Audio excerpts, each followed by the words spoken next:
The first station, Jesus is condemned to death. What shall I do then with Jesus, who is called the Messiah? Pilate asked. They all answered, Crucify him. Jesus was condemned to death to reconcile the peace between his Father and man, and to pay the price for man's wrong. The condemnation of Jesus begins the sequence of events designed to appease his Father's demand for justice. Man, because of the redemption of Jesus, was no more an enemy of God. God loved man. God hated sin. As long as man and sin were divided, all was good between God and man. Satan's idea was to take what God hated and put it into what God loved. Then God was either forced to love what he hated or hate what he loved. The salvation of man was a priority that God had to address. So God had to save what he loved and destroy what he hated. And it was resolved starting with the first station. God, because of your Son's weight of the cross, we have been delivered from the penalty of sin. We are being delivered from the practice of sin, and will be delivered from the presence of sin. We give him thanks, we give him praise, and we glorify his name as we raise our hands in worship.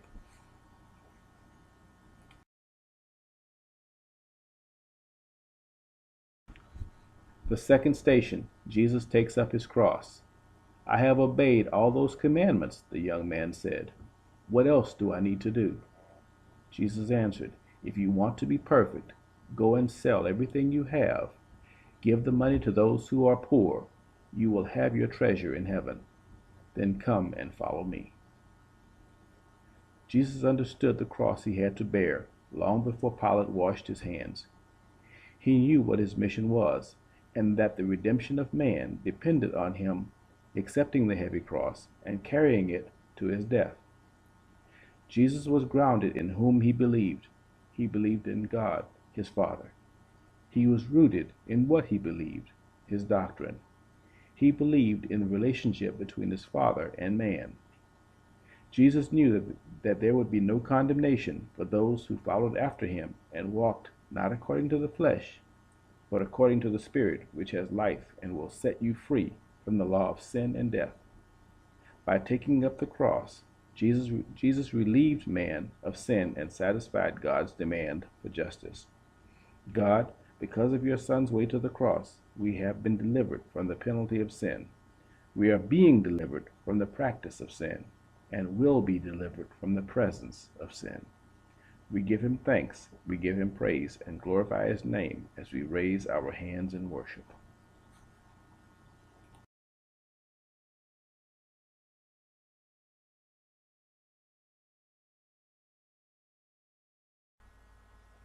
The third station, Jesus falls the first time. Peter said to him, Even if everyone else deserts you, I never will.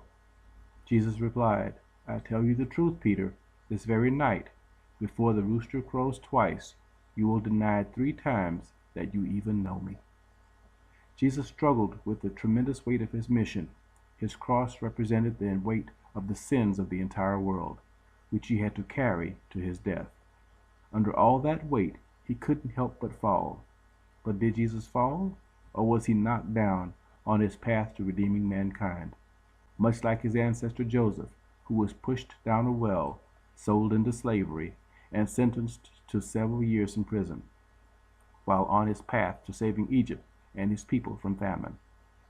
Although both of them had God's favor, the roads to their destinies were not easy for either one. Joseph was betrayed for 20 pieces of silver. Jesus was betrayed for 30. Joseph's destiny ultimately carried him to Egypt, while Jesus' destiny carried him to a place between 2 thieves.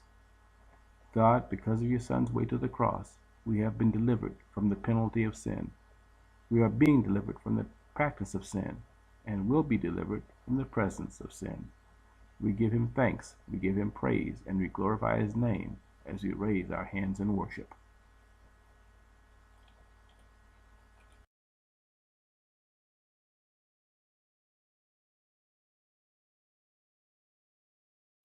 The fourth station, Jesus meets his afflicted mother.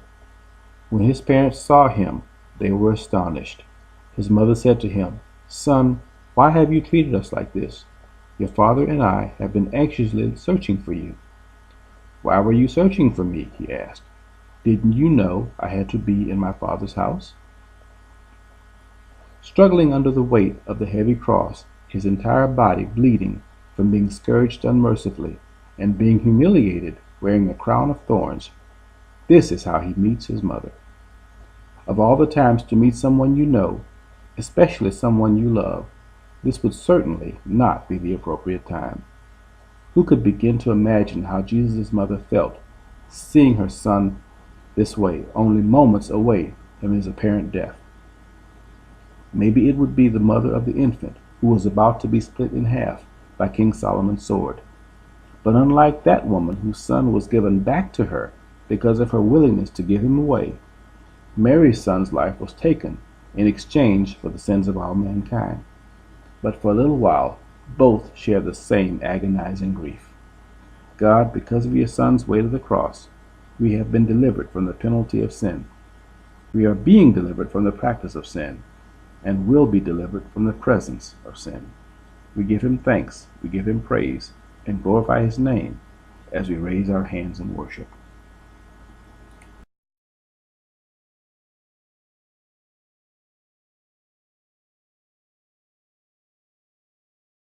The fifth station, Simon of Cyrene, helps Jesus carry his cross. When the wine was gone, Jesus' mother said to him, "They have no more wine." His mother said to the servants, "Do whatever he tells you." Fearing that Jesus' strength would give out before reaching Golgotha, the help of a passerby named Simon from Cyrene was commanded to help carry the cross. Help was needed for Jesus to accomplish God's mission for him, much like the help that Joshua's scout team found themselves needing while spying the city of Jericho before the takeover. Just as Simon helped Jesus carry his cross, Rahab helped Joshua's team carry their cross of scouting the city. Rahab gave them lodging in her home and hid them from the king of Jericho as they prepared to take the city. Both were vital to each of God's missions, and each earned their place in biblical history. God, because of your Son's way to the cross, we have been delivered from the penalty of sin. We are being delivered from the practice of sin, and will be delivered from the presence of sin. We give him thanks, we give him praise, and we glorify his name as we raise our hands in worship.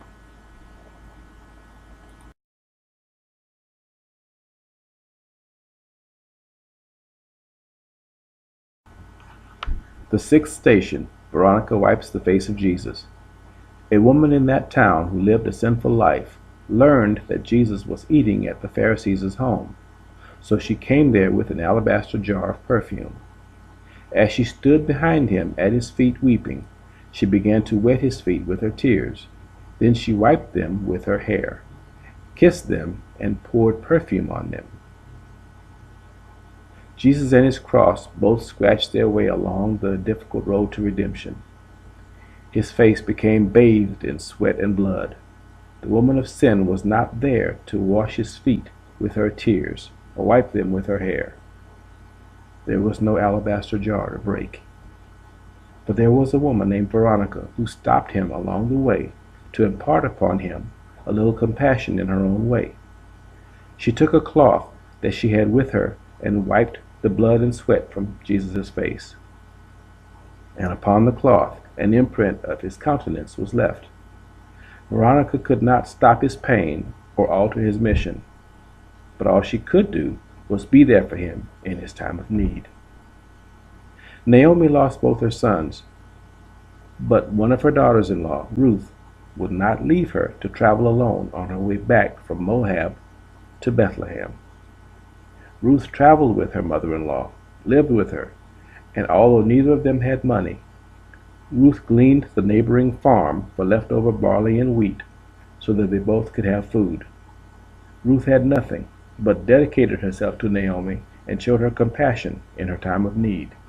It was when she had nothing that she had everything. She had the grace of God, and God's grace was as sufficient then as it always is. Like Veronica and Ruth, there are times when you can't stop the pain that someone may be going through, but all you can show them is compassion and love along their way. God, because of your Son's weight of the cross, we have been delivered from the penalty of sin. We are being delivered from the practice of sin and will be delivered from the presence of sin. We give him thanks, we give him praise, and we glorify his name as we raise our hands in worship.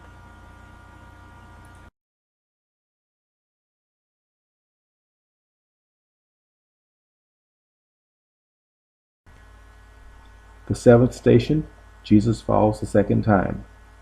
While they were eating, he said, I tell you the truth, one of you will betray me.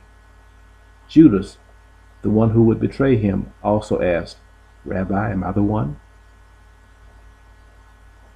The weight of the cross, heavier with each step, caused Jesus to fall a second time, and he still had far to go before his strength tapped out. Now, on the ground, struggling to get up, he focused on his mission, paused for a bit, and then forced himself up.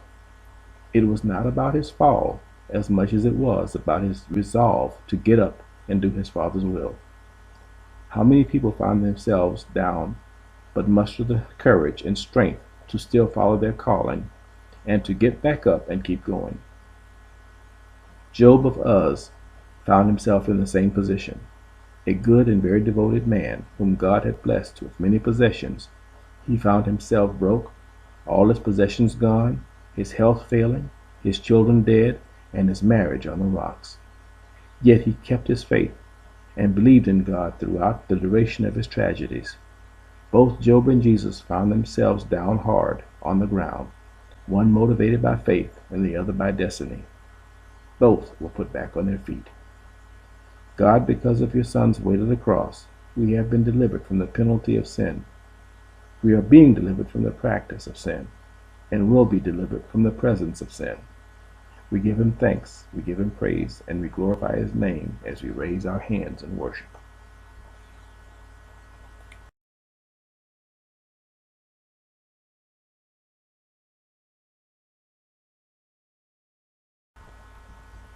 The eighth station, Jesus meets the women of Jerusalem. When Jesus raised himself up, he said to her, Woman, where are your accusers? Has no man condemned you? She answered, No one, Lord. And Jesus said, I do not condemn you either. Go on your way, and from now on, sin no more. Following close behind Jesus, a crowd of people, including women, cried and lamented about what was about to happen. But Jesus, turning to them, said, Daughters of Jerusalem, weep not for me, but for yourselves and for your children. As close as he was to his own death, Jesus was more concerned for the women than for himself. How many times did Moses put the cries of his people before his own? How many times did he speak to God on behalf of God's own chosen people? How many times did he lead them, comfort them, admonish them, and discipline them? Just as the Israelites found comfort in Moses' strength, so did the women of Jerusalem find comfort in Jesus. God, because of your Son's weight of the cross, we have been delivered from the penalty of sin. We are being delivered from the practice of sin, and will be delivered from the presence of sin. We give him thanks, we give him praise, and we glorify his name as we raise our hands in worship.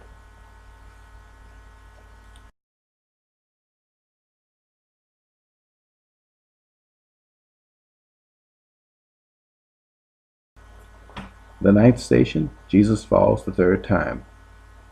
Judas walked up to Jesus to greet him with a kiss. But Jesus said, Judas, would you betray the Son of Man with a kiss? Jesus was almost there. His destiny was right around the corner. But what little strength Jesus had left was almost spent trying to get up after the hardest fall. Oh, but for the grace of God.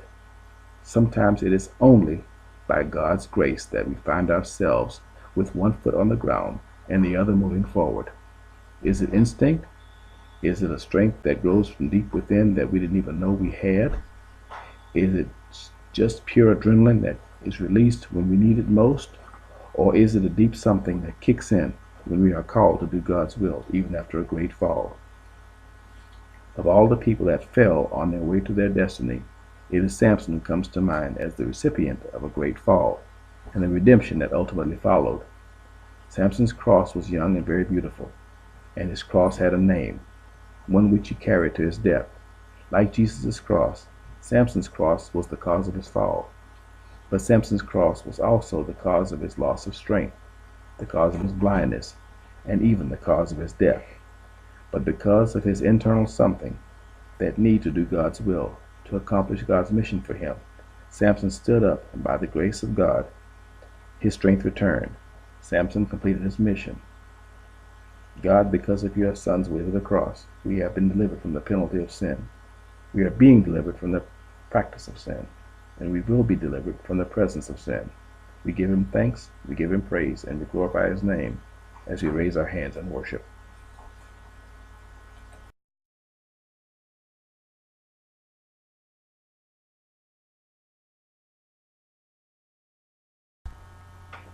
The 10th station. Jesus is stripped of his garments. And they stripped him, and put on him a scarlet robe. And when they had platted a crown of thorns, they put it upon his head, and a reed in his right hand. And they bowed the knee before him, and mocked him, saying, Hail, King of the Jews. When Jesus reached the place of the skull, he was stripped of his garments. He was stripped down to his manifested glory. And as the blood-stained garments fell and touched the earth, so too did his glory. As the guards cast lots for his clothes, Jesus cast redemption to the world. Did our redemption start with the tearing away of his clothes, or the carrying of his cross, or being condemned to death by Pilate? Maybe it was as he chose the 12, or chose to change water into wine. When did his manifested glory begin to fall on us? Do we know, or would we have to ask the three kings? God, because of your Son's way to the cross, we have been delivered from the penalty of sin. We are being delivered from the practice of sin, and will be delivered from the presence of sin. We give him thanks, we give him praise, and glorify his name as we raise our hands in worship.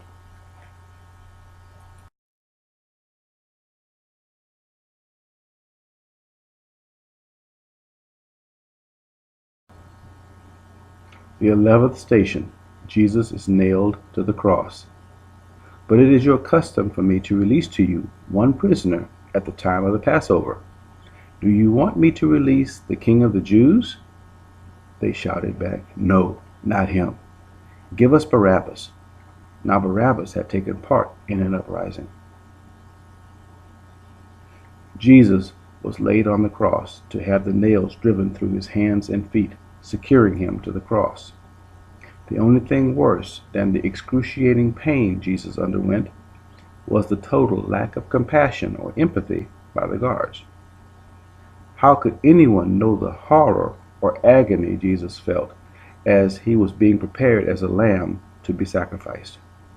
Only Isaac would know the feeling, as his father Abraham took him up the mountain, laid him down, tied him up, and prepared to sacrifice his only son, his little lamb, in obedience to God's command. In spite of the pain and suffering, both trusted their fathers. God, because of your Son's way to the cross, we have been delivered from the penalty of sin. We are being delivered from the practice of sin, and will be delivered from the presence of sin. We give him thanks, we give him praise, and glorify his name as we raise our hands in worship.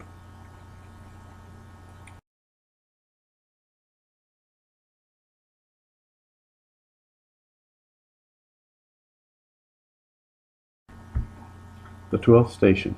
Jesus dies on the cross.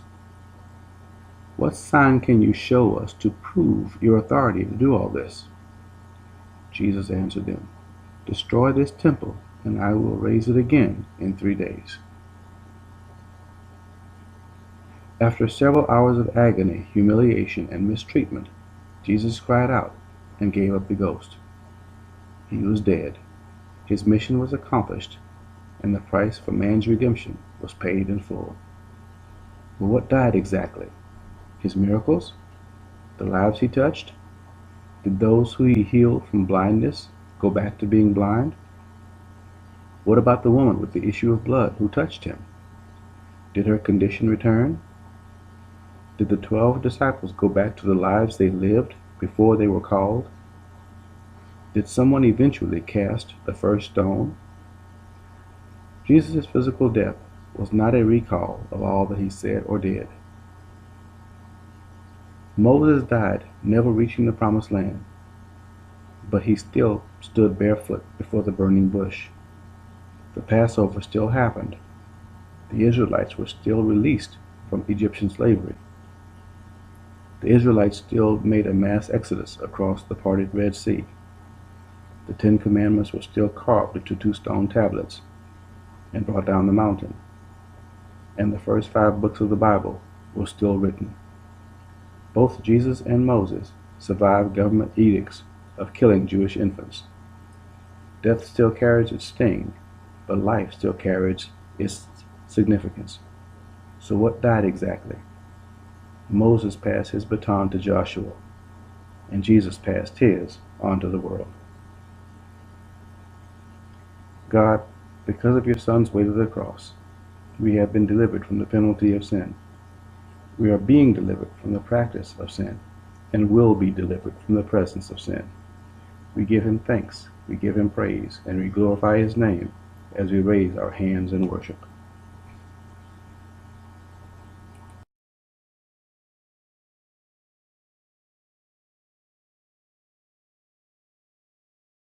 The 13th station. Jesus is taken down from the cross. And as he took bread, he gave thanks, and broke it, and gave it unto them, saying, This is my body, which is given for you. Do this in remembrance of me. Now dead, as the body of Jesus was removed from the cross, it lay limp, lifeless, and still as he was when blind Bartimaeus cried out to him for mercy the second time. It was finished. All that Jesus set out to do was done. But no one rejoiced. No one spent the 30 pieces of silver. The wine did not flow. Nor did anyone celebrate by killing the fatted calf or dancing naked in the streets in victory. The only thing that flowed that day was the blood and water which gushed forth from his side as it was pierced, one of the signs of his divine mercy. His Father delivered his message on 2 stone tablets. Jesus delivered his in a cup. Adam was God's first created man, but he was alone. God recognized that it was not good for man to be alone. So God put Adam into a deep sleep, opened his side, and took from him a rib, which God reunited with him as woman, his wife Eve, bone of his bone, and flesh of his flesh. They were of one body, they were one. When Jesus died, the soldier pierced his side, from which blood and water flowed. From that blood and water, Jesus' wife was created, and remembered, or reunited with him as one body, one faith, and one baptism. Adam's faith produced a woman, while Jesus' faith produced a church. God, because of your Son's way to the cross, we have been delivered from the penalty of sin. We are being delivered from the practice of sin, and will be delivered from the presence of sin. We give him thanks, we give him praise, and glorify his name as we raise our hands in worship.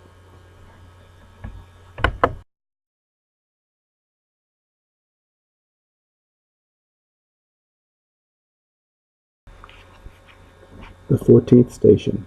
Jesus is laid in a tomb. Our friend Lazarus has fallen asleep, but I am going there to wake him up. Jesus said to Martha, I am the resurrection and the life. The one who believes in me will live, even though they die. After the body of Jesus was prepared for burial in the Jewish tradition, the body was wrapped in linen cloth and placed in a new tomb. But Jesus was not there, only his peaceful body. There was a peace that surpasses all understanding. Like the widow and her 2 mites, Jesus had given all he had. After all, absent from the body is present with the Lord. Job said, "Though they slay me, yet shall I trust him." This is because Jesus walked with his Father his entire life. He walked by faith and not by sight. We must all remember that the steps of a good man are ordered by the Lord. And we know that all things work together for the good to them that love God. Weeping may endure for a night, but joy cometh in the morning. Rest, Jesus, your work is done. God, because of your Son's way to the cross, we have been delivered from the penalty of sin. We are being delivered from the practice of sin, and will be delivered from the presence of sin. We give him thanks and give him praise, and glorify his name as we raise our hands in worship.